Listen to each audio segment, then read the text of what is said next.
Mossey. I'm here with my co-host, Marshana Dahlia Spavento. Last night, 90 Day Fiance, before the 90 days. We're on season 5. This is episode 11. First things first, Ella and Johnny were not on the episode, so we do not know what's going on with their trip to Dubai.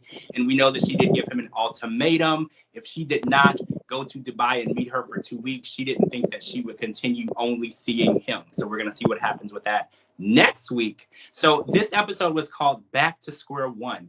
And I understand why they called it that, because a lot of people are literally back where they started. So let's talk about Kim and Soulja Boy real quick. So last night, Kim is on cloud 9 after a night of sexual bliss with Soulja Boy, and she cannot stop talking about how amazing African sex is and how it is so different from American sex. And it aroused a lot of questions that I don't want the answer to. I don't want to know. I don't want to have that visualization in my head, but I'm happy that she's happy. You know, I don't know how long lasting this happiness will be. And as we can see from the previews for next week, that Usman is already about to pop that bubble that Kim has, from her night of bliss with Usman. So it's just like, again, there's a 100% chance that this doesn't work for either one of them. And I'm really, again, I say this every week, and I don't know what is in this for Kim.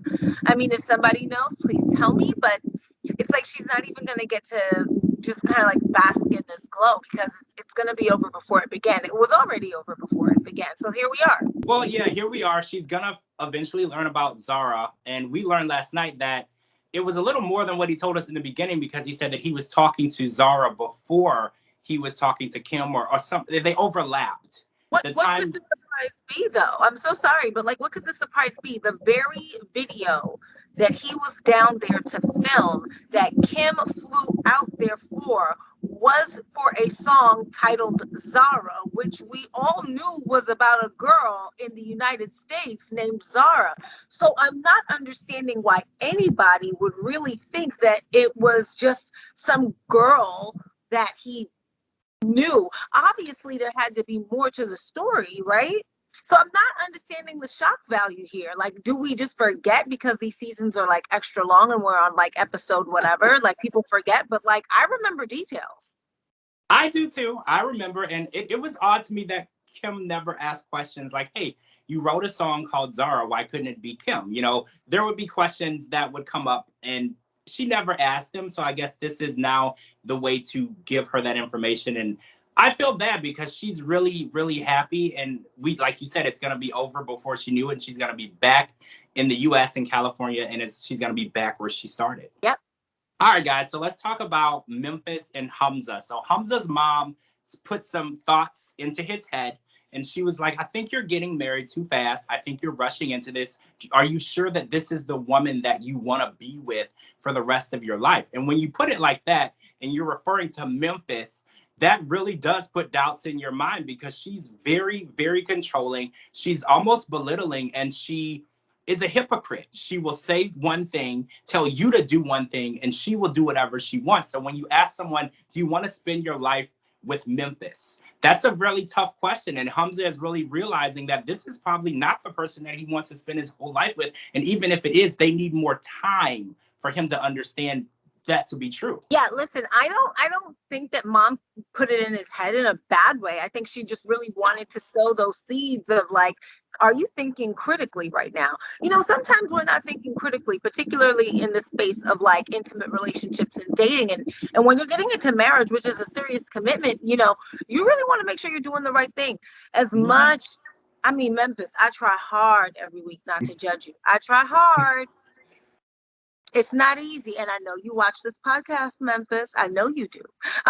But it's because we love you that we want you to make better decisions, okay? And it's because we love you, we want you to do better. But I do feel for Memphis in that she said that the reason why she went to her ex-husband's house at the beginning of her beginning to talk to Hamza, I won't even call that dating, right? You're just talking to somebody you haven't even met. They live in another country, was because she sadly had a miscarriage.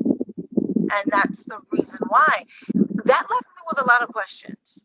Well, I was wondering if the miscarriage was for the ex who she stayed with for 4 months. She didn't really specify who the baby was for, because I was like, if you stayed with for 4 nights, so it would make sense if he was helping console her, because that was their child that she lost. So it was a mutual loss, but she didn't really explain that. So it left me with that question as well. You see what I'm saying? Like, it gave me a lot of questions, because if you were in a space with anybody, regardless of who, or you were carrying their child, and God forbid, you know, it was so unfortunate to miscarry the child, why were you even talking to someone in Tunisia and trying to solicit a new relationship when clearly you were involved in some sort of exchange that was actively happening at the time? So, like I said, I am trying my best, because that is a detrimental thing for a woman to go through, and I don't want to bring my judgment. I'm just going to say that it raised more questions in my mind. It raised a lot of questions. And again, I think this is why there are people in Memphis life who feel like we have tried so hard to reason with you and get you to see clearly and try to get her to think critically about the decisions that she makes. And she just likes to run full steam ahead into the brick wall. Like, there's the brick wall, I just want to run into it. Absolutely. And this was a combined issue too, because she did say that she didn't pass her state boards on the first try. And then this also happened. And it was like 2 combined events in her life where she felt very depressed. And that's understanding. I mean, state boards are very, very difficult to pass. Medical school is not easy for anyone. Same with law school. No. So I want to congratulate her for passing. You know, you set out to do something and you accomplished that. And we're proud of you. And we just want you to also accomplish, you know, mastering your love life and making good decisions, better decisions, and finding the right guy and treating him right is something that you have to work on. Yeah, agree. So let's talk about Geno and Jasmine. Okay, so they've made up, which I thought it was a very unexpected turn of events, because the way Jasmine reacted to what happened, I thought that she was going to hurt him and bury him somewhere on the island. So the fact that they made up, I was kind of shocked, because I was like, her reaction made it seem as though there was nothing that Geno could have ever done to make this right. So them leaving the island a day early because she wants to introduce him to her mother. Apparently her mother has a lot of influence on her, because her mother told her not to marry her ex-husband, who ended up being a horrible situation and a horrible emotional distress in her life. So she said that if her mom has any doubts about Geno right away, she's not going to marry him, which I think is good. I think she should have listened to her mom the first time around. Mothers always know best. They never steer you wrong. I don't know very many mothers that will tell their kids anything wrong. But what did catch my attention was Geno went to buy an engagement ring, which I think is a little too much, because I know his goal was to get engaged. When he came back, he should have been engaged. But what was going on, I think engagement is a little far away. You need to start proving that you can be trusted. But what got me was he paid $270 for the ring, which I think isn't even enough for a promise ring. I feel like the engagement ring needs to show how serious you are about being with that person. And I know it's not about money, but the engagement ring needs to show this woman, I am serious about you in my life, and I am showing you that through the value of this ring. I think an engagement ring is about money. You better spend that bread. You better get the best quality engagement ring that you can find. You better put some carrots until I feel like I'm a rabbit, okay? If you cannot afford to put an engagement ring on a lady's finger that is worth some heft, okay, then don't propose. We're not talking about people who are getting married young, right? We're not talking about people in their late teens, early 20s. We're talking about Geno was 50 plenty, okay? He's over 50. Like, you should be able to put. Now, he also doesn't have a job. So if you can't, like, get the ring, why are you even proposing? Like, marriages and relationships require finance. How did Gwen Guthrie say, may she rest in peace, no romance without finance? So I believe in that wholeheartedly. I always knew that Jasmine was not going to break up with Geno permanently. I always knew it wasn't going to be permanent.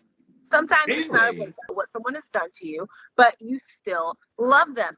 So I never doubted that. Now, what I do know, and I think I said this last week, he will never be done paying for this. Everything he does that pisses her off, Jasmine's instantly gonna go to, because you send those nudes of me to your ex, and every way she's gonna use it to her. She's only giving her leverage. I don't know why everybody can't see that. So many people on Twitter were judging Jasmine, and I'm like, you guys have got Jasmine all wrong. Jasmine is a smart cookie and a beautiful one. Okay, she is going to have Geno right where she wants him, wrapped around her little finger like he already is. And now he's going to be even more indebted to her because he's made such a huge mistake. And trust me, the debt will never be repaid for making that kind of mistake. So I know it's gonna, listen, I believe in Jasmine, okay? She's got this under control. I am definitely team Jasmine, and I think Geno is going to learn when he hands her that $270 ring that he is indebted to her, and I hope she tosses it back at him and says, this is not a ring. Go and get me a real ring, and then we can have that conversation. Because Jasmine, you are worth it. And for giving a man who had done something like that to you, you are worth many carats. Many carats, not one or two, many. All right, guys, that's it for part one. We're going to come back and talk about Mike and Amina and Ben and Mahogany. And there was so much to talk about in both of these stories. I have so much to say. I have so many questions. Thank you guys so much for joining us. Make sure you're live tweeting with us. Last night, I got so many mentions. You guys were all over it on Twitter. I love it. I'm George Mossey. This is my co-host, Marshana Dahlia Spavento. Thanks for supporting us, and we'll see you guys really soon.